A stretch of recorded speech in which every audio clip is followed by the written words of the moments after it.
আহমদ সোফাকে আমরা চেষ্টা করেও মিরপুরের বুদ্ধিজীবী কবরস্থানে এটা কবরের ব্যবস্থা করতে পারিনি। মৃত্যুর পরে আহমদ সোফাকে মরণোত্তর 21 পদক দেওয়া হলো। যখন দিলেন সেটা হচ্ছে বিএনপি সরকার। বিএনপি সরকারের যদি একটি দুটি ভালো কাজ থাকে সেটা হচ্ছে আহমদ সোফাকে মরণোত্তর স্বীকৃতি দেওয়া। এই যে আপনারা যে আমার সাথে বসেছেন, আমার ভয় হচ্ছে লোকে আপনাদেরকে নাকি সলিমুল্লাহ খানের গুন্ডা বলবে কিনা, চেলা বলবে কিনা। এই যে বিদ্যালয়ের সাথে আহমদ সোফার একটা সম্পর্ক ছিল, এই আলোচনা অপ্রাসঙ্গিক নয়।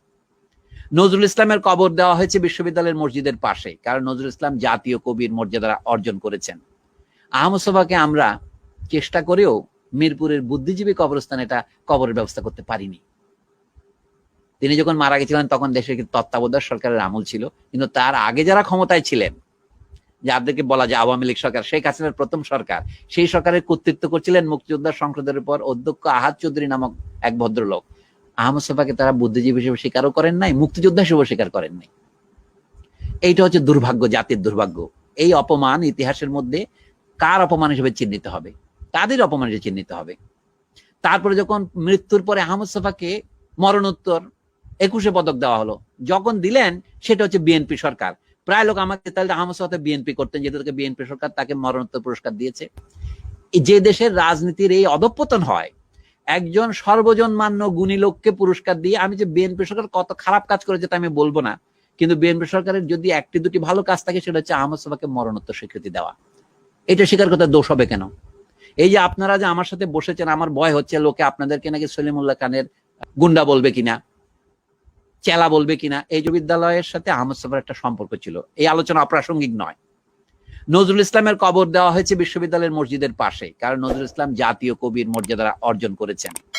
আহমদ সোফাকে আমরা চেষ্টা করেও মিরপুরের বুদ্ধিজীবী কবরস্থানে এটা কবরের ব্যবস্থা করতে পারিনি।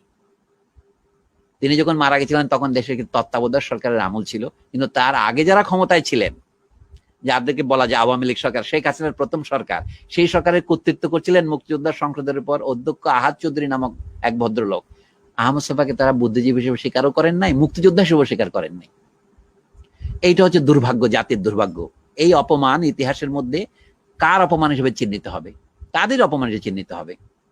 তারপরে যখন মৃত্যুর পরে আহমদ সোফাকে মরণোত্তর 21 পদক দেওয়া হলো, যখন দিলেন সেটা হচ্ছে বিএনপি সরকার। প্রায় লোক আমাকে তাহলে আহমদ সোফা বিএনপি করতেন, যেহেতু বিএনপি সরকার তাকে মরণোত্তর পুরস্কার দিয়েছে। যে দেশের রাজনীতির এই অধঃপতন হয়, একজন সর্বজনমান্য গুণী লোককে পুরস্কার দিয়ে, আমি যে বিএনপি সরকার কত খারাপ কাজ করেছে তা আমি বলবো না, কিন্তু বিএনপি সরকারের যদি একটি দুটি ভালো কাজ থাকে সেটা হচ্ছে আহমদ সোফাকে মরণোত্তর স্বীকৃতি দেওয়া। এটা স্বীকার করতে দোষ হবে কেন? এই যে আপনারা যে আমার সাথে বসেছেন, আমার ভয় হচ্ছে লোকে আপনাদেরকে নাকি সলিমুল্লাহ খানের কি বলে গুন্ডা বলবে কিনা, চেলা বলবে কিনা। এই জন্য আমার বন্ধু কবি কোচি হাসতেছে, কিন্তু লোকে এইটা বলবে বলে কোচি কিছু বলে না, আমার সম্পর্কে কোনো রকম লাইকও দেয় না। আমি বলছি না, দয়া করে লাইক দেবেন না, লাইক দেওয়ার তো দরকার নেই।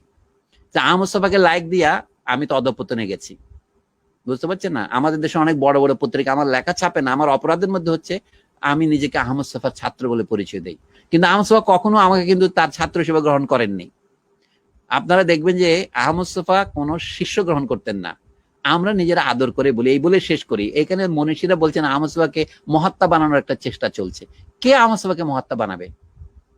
মহাত্মা গান্ধীকে মহাত্মা কথা কে বলেছেন? মহাত্মা গান্ধীর আগে নগেন্দ্রনাথ চট্টোপাধ্যায় যখন রাজা রামমোহন রায়ের জীবনী লিখেছেন, সেখানে তো নাম দিয়েছে মহাত্মা রাজা রামমোহন রায়ের জীবন চরিত। বাংলা ভাষা যারা অল্প স্বল্প জানেন তারা জানেন কোন মানুষকে সম্মান করার জন্য আমরা নানা রকম বিশেষণ ব্যবহার করি। যেমন আমরা মুক্তিযোদ্ধাদের মধ্যে বীর শ্রেষ্ঠ, বীর উত্তম, তাই না, বীর বিক্রম ইত্যাদি উপাধি দিয়েছি, বীর প্রতীক। এইটা হচ্ছে রিচুয়াল।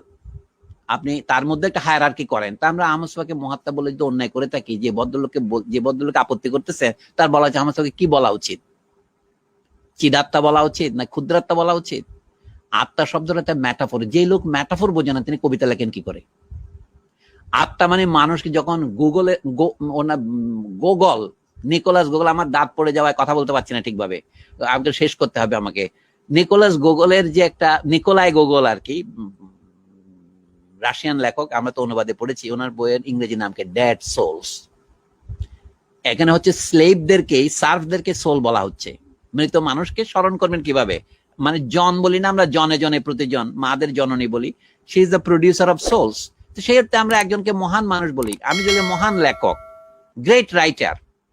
অন্যটা কি? অর্থাৎ মানুষ যে কত নীচ এবং ঈর্ষাপরায়ণ হতে পারে সেটা আমি দেখলাম এই সমস্ত লোকের কদুক্তির মধ্যে দিয়ে। আমার মনে হয় এগুলো দ্বারা আমাদের বিচলিত হওয়া উচিত নয়। সত্য হচ্ছে আহমদ ছফা একজন লেখক, এবং যিনি মন প্রাণ দিয়ে, যিনি ছিলেন সরল মানুষ ছিলেন এবং সরলভাবে লিখতেন এবং দেশকে ভালোবেসে লিখতেন। তিনি মাতৃভূমিকে বিক্রয় করেননি।